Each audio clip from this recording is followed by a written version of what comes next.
ચલો role ready.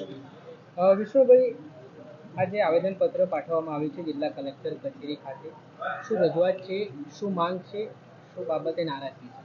ગુજરાતના યશસ્વી અને ભારતના વડાપ્રધાન માનનીય નરેન્દ્રભાઈ મોદી સાહેબને તથા ગુજરાત રાજ્યના મુખ્યમંત્રી ઉર્ફે દાદા શ્રી ભૂપેન્દ્રભાઈ પટેલને અમે એક આવેદન પત્ર આપી વિનંતી કરવા માગીએ છીએ કે સરકારના પ્રવક્તાઓ, મંત્રીઓ જેમ ફાવે તેમ પત્રકારો માટે એલફેલ શબ્દનો પ્રયોગ કરી પત્રકારોને ખરાબ ચિતરવાનો પ્રયત્ન કરી રહ્યા છે.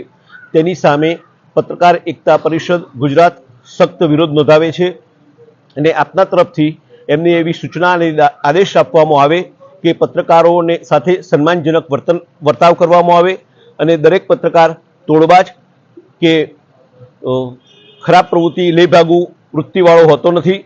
પત્રકાર પોતાના જીવના જોખમે સરકાર અને પ્રજા વચ્ચે કડીરૂપ બનવાનો પ્રયત્ન કરે છે, ત્યારે આવા પત્રકારોને ખરાબ ચિતરી અને સરકારના પ્રવક્તા મંત્રીઓ શું સિદ્ધ કરવા માગે છે તે સમજાતું નથી.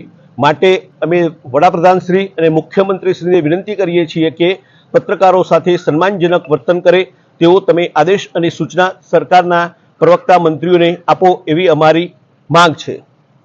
પત્રકાર એકતા પરિષદ જિંદાબાદ. વિષ્ણુભાઈનું કહેવું છે